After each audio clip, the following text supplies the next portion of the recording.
Magandang araw sa ating lahat ng mga kaibigan, kapatid at kababayan. Kumusta kayo po? Ito po si Nico Fabian once again. Nandito naman sa programa natin, Nick Talk, The Real Talk with Nico. Today is Thursday and August 27 na. Wala tayong hearing ngayon dahil ang hearing schedule lang po every Monday, Tuesday and Wednesday, and we're going to see or resume naman po ang coverage natin, special coverage natin ng impeachment file ni Inday Sara Duterte next week po, and that will be September 2nd po. Pumapatak na naman ang ulan dito sa Kota Kinabalu, dito sa Sabah. So lahat mga Filipinos dito sa Malaysia, particularly dito sa Sabah and very specific dito sa Kota Kinabalu City, as well as sa mga overseas Filipino workers sa iba-ibang parte ng mundo, ang mga kapatid, kaibigan at kababayan natin dyan mismo sa bayan natin, which we call I Love the Philippines. Kumusta kayo po? Welcome na welcome kayo dito sa programa natin. Today's topic that I want to discuss with you is more on mga negative effects tungkol sa, sabihin natin na typhoon o flash flood that we are experiencing dyan po sa Pilipinas po. Ano-ano mga negative or domino effect ng flash flood natin po, no? And at the same time, before I will go to my main topic po, just to remind ang publiko, mga viewers natin, dito sa programa natin na daily ito po sa Facebook, sa YouTube at saka sa TikTok. You can watch itong programa natin po. I just want to remind mga followers ko po that yesterday was the last day for the week ang impeachment trial of Inday Sara Duterte, and we saw po repeatedly again the name of Colonel Raymond Dante Lachica, who is the security officer of the Office of Vice President. Office of the Vice President was repeatedly, as what I said, was repeatedly mentioned po. But despite of the repetition of the name of Lachica, wala pang decision po whether si Lachica, Colonel Lachica, will be taking the witness stand, no? Although mayroon na confirm din ang prosecutor team na ang pangalan niya po nasa lista, but hindi pa sigurado whether they will call him as a witness po, as the witness. And for your information, and just to remind ang mga followers natin who have been following ito impeachment trial ni Inday Sara Duterte, na no less than the lead counsel of the prosecutor, si Attorney Garville Luistro, sabi niya po, personally, she herself do not think that it is still necessary, or it is necessary for Colonel Lachica to stand as a witness po during the trial. During the trial. But if you look at the situation, since itong confidential fund issue or article of impeachment, ang confidential funds was taken up, now balik-balik po ang sabihin natin ang pangalan ni Colonel Lachica. And of course, some senator judges nagalit na po, no, dahil ang mga answers, no, ang mga reply ni special disbursing officer ng Office of the Vice President, si Gina Acosta, repeatedly said that she cannot do anything much because every time she query si Colonel Lachica will just tell her that do not just accept whatever documents that he is submitting, because these are sensitive issues and confidential in nature po. So, medyo some senator judges were not happy with that kind of templates, and repetition of response. So, some went to the extent of even insulting ang witness natin. I won't mention anymore the name ang senator judge. Alam na natin po, we saw it already sa mainstream media, mga reports, we saw it sa social media, and from time to time we see sa TikTok, sa YouTube po, itong senador who sabihin natin is not or was not happy ang mga replies, repeated replies of Gina Acosta, as well as kahapon po ang witness po, hostile witness din po, si ASEC and the Deputy Chief of Staff of the Office of the Vice President, si Mr. Ortonio. Si Mr. Ortonio, Limuel Ortonio po. And dahil dyan po, mayroon din mga Senator Judge, na insulto din po sa witness po, which is wrong. And yesterday, just for your information, nakita natin po si presiding officer ng impeachment court po, si Chis Escudero, again, made it very clear, ang sub judice rules ng korte po, wherein he reminded both the prosecutors members as well as the defense team, including ang senator judges, na may mga limitations sila po. They are not supposed to talk about the merits of the case during interviews, during or sa social media or whatever po, because this is a violation of the sub judice rule. And may mga penalty po. So he reminded si Chis Escudero, reminded everybody po, But it doesn't mean that they are prohibited from answering questions from the journalists or from the national media, local media po, But just be careful, do not mention ang merits of the case po, merits of the case.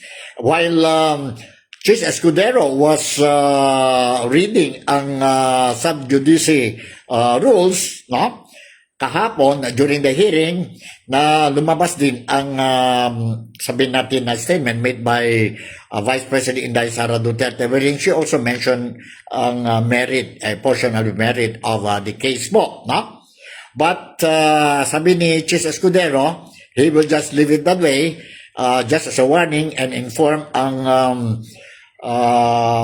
defense lead counsel, si Attorney Sheila Sinson, to pass the message to Vice President Inday Sara Duterte on Section 18 of the sub judice ruling po, and hope that it will not be repeated po, So, yun ang decision ni Chis Escudero.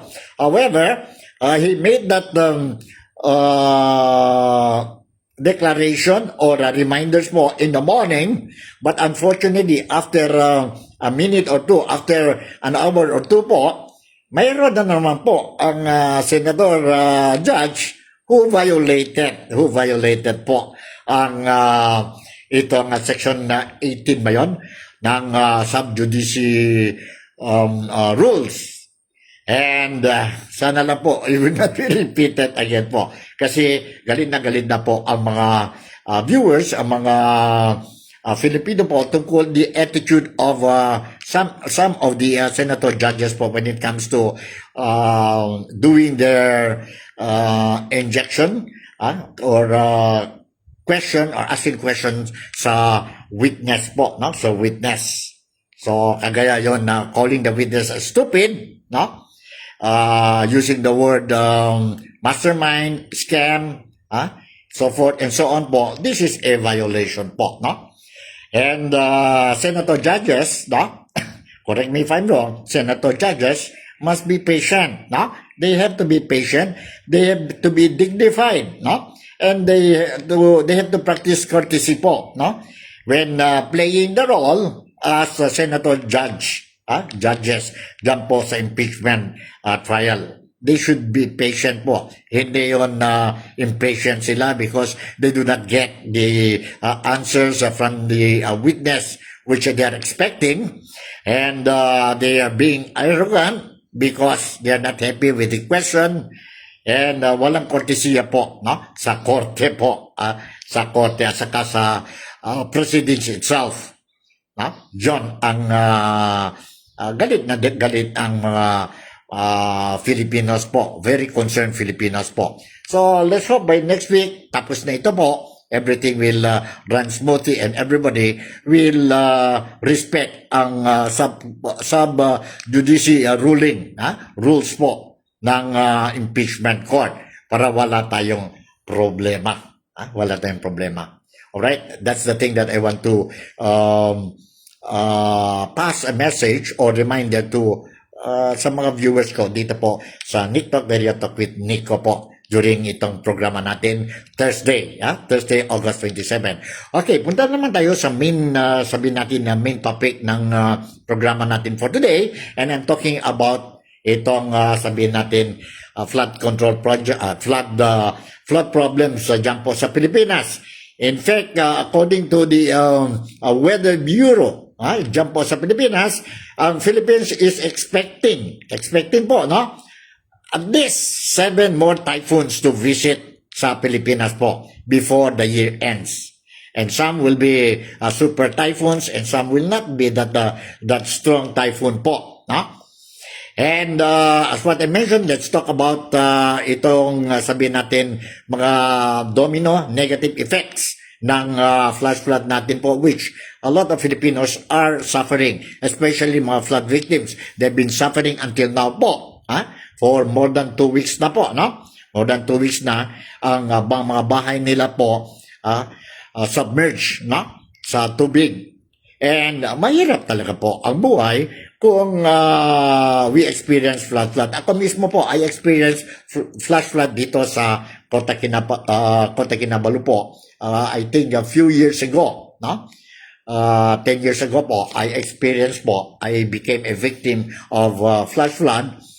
And during the time, mayroon namatay din dito po, no? Mga innocent lives, and a lot of properties were damaged. And as a result, we really suffered, no? We really suffered po ang mga biktima.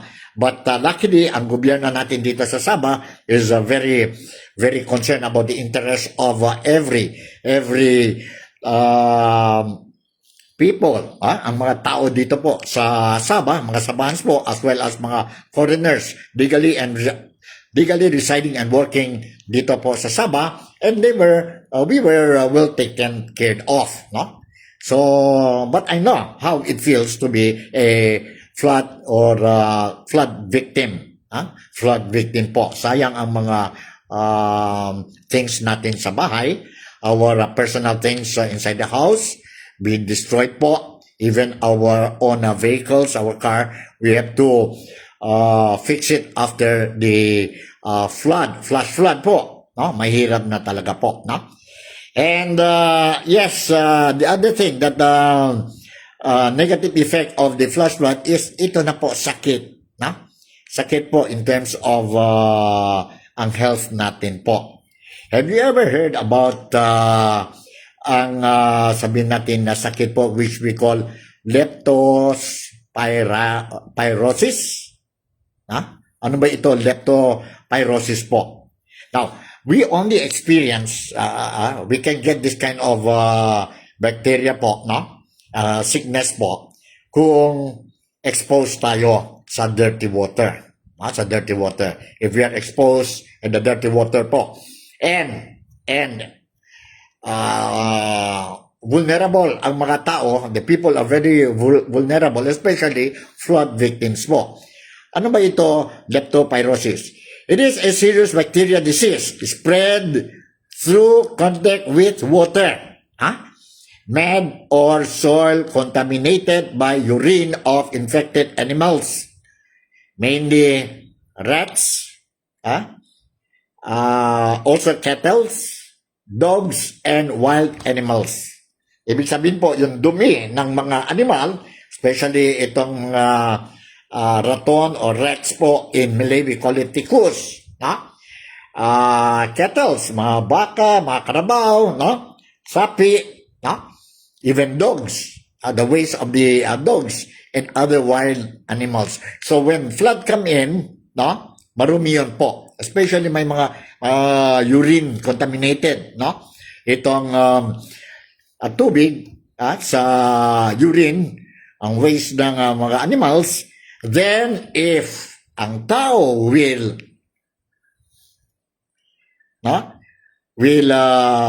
contact sa water po, and then if he or she has an open wound, then you are going to get this bacteria. How to get it po? Simple-simple po. Wading barefoot or with open wounds in flood waters, drains, or muddy places. Ibig sabihin po, you can get this bacteria if you walk in the flash flood water. It is dirty, it is contaminated, and you have an open wound. Walking in the drains, muddy places po, and also muddy places po. Contaminated ito by the urine of animals. Touching contaminated soil, water, then eyes, nose, or mouth. You touch the water, you touch your nose, you touch your mouth, you touch your eyes, then you can get this bacteria. And of course, drinking unclean water. Normally, ang tubig natin sa pipe, sa pipe po, during flash flood, it is dirty po. It is dirty. So, ingat na ingat lang tayo po. But what are the warning signs? What are the warning signs po? If you are contaminated or you got this bacteria po, ano-ano ang mga senyales, the warning signs po? Let me tell you po. One is you will feel you have a fever. Then nachichill ka. And mayroon kang headache. Bad headache po. Masakit ang ulo. Severe cough. You're coughing severely. And muscle pain. Yun po ang mga sintomas. And then the other symptoms or signal is you have red eyes. So check natin po ang mata natin kung we have red eyes. And then we are vomiting and diarrhea. Ano ba itong diarrhea po? Diarrhea, ito lang po, you constantly go to the toilet. To the toilet po. And it can worsen rapidly, to jaundice, kidney, liver problem, lung damage, if not treated early. If it is not treated early, then baka it will destroy your kidney. It will destroy your liver and even your lungs. Kaya nga, ingay na ingay tayo po. Ano mga prevention?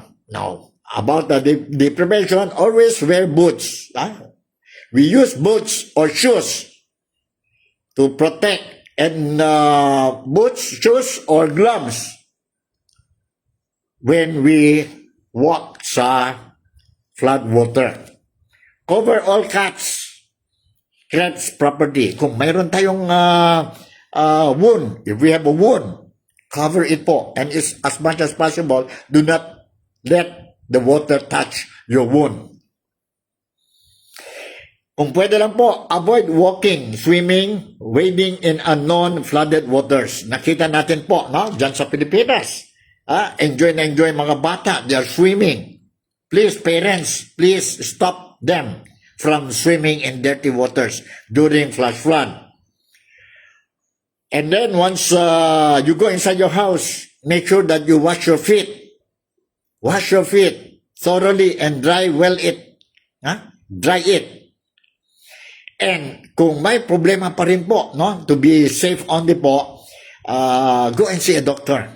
Kung you are suspecting that you got this bacteria po.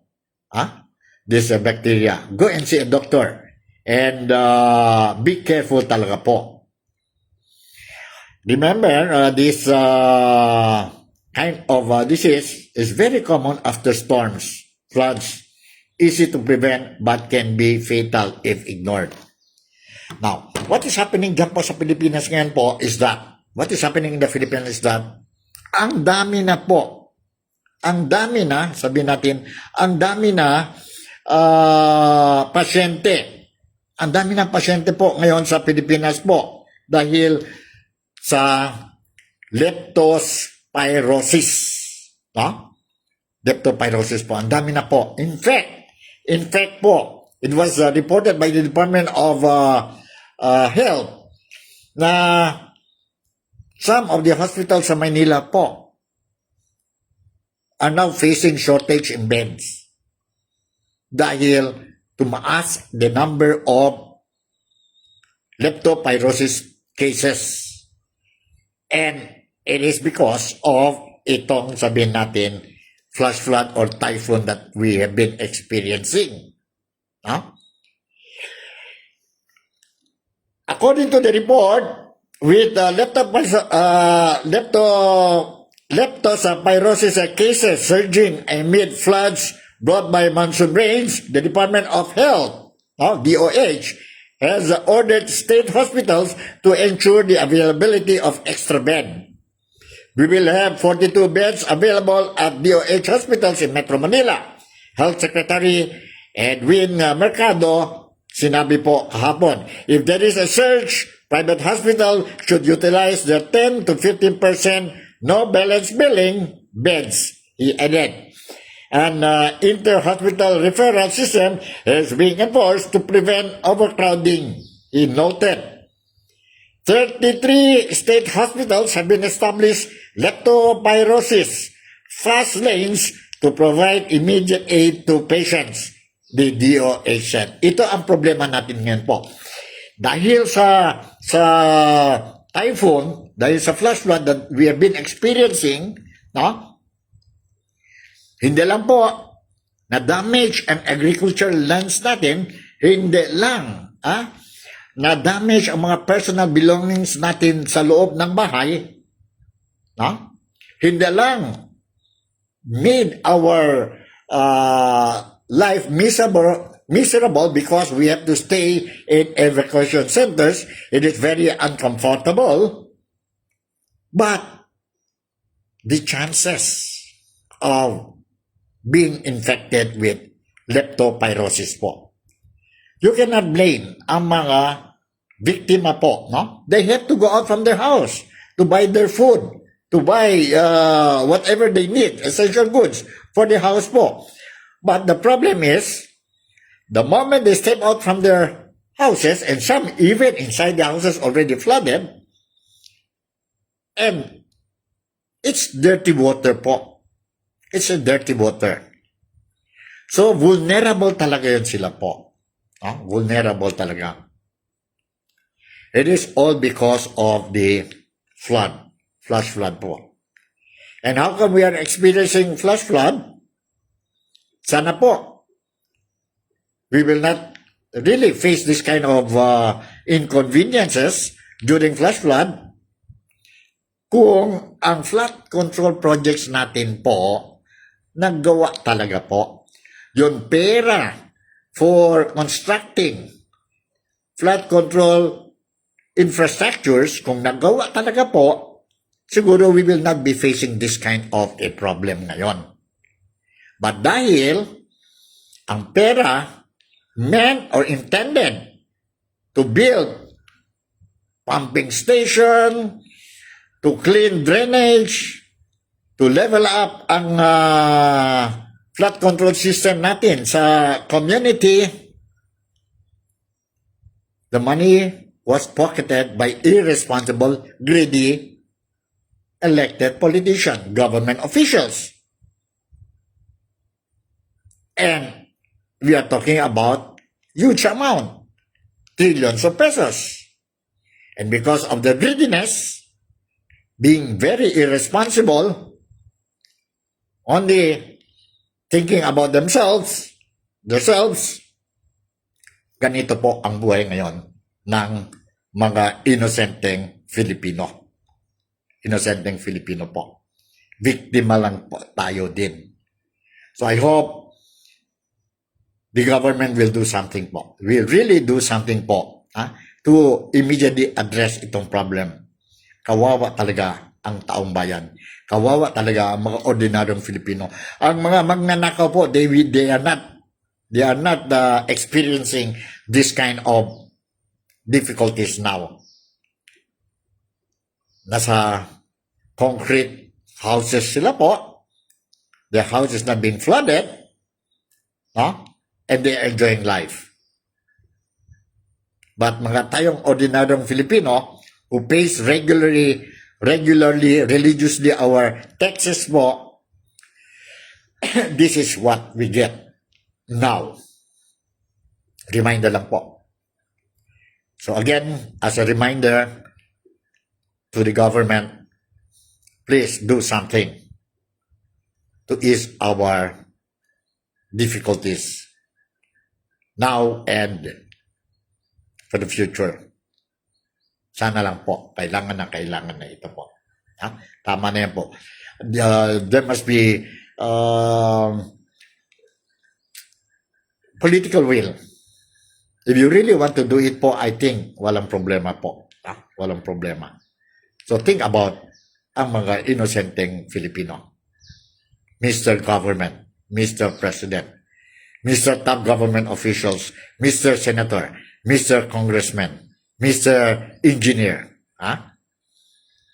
Mr. Businessman, please,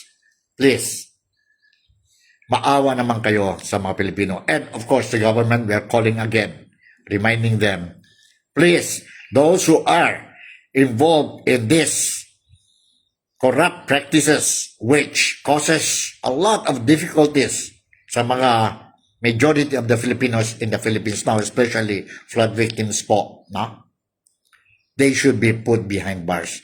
They have to pay for the crime that they have committed, and there must be restitution.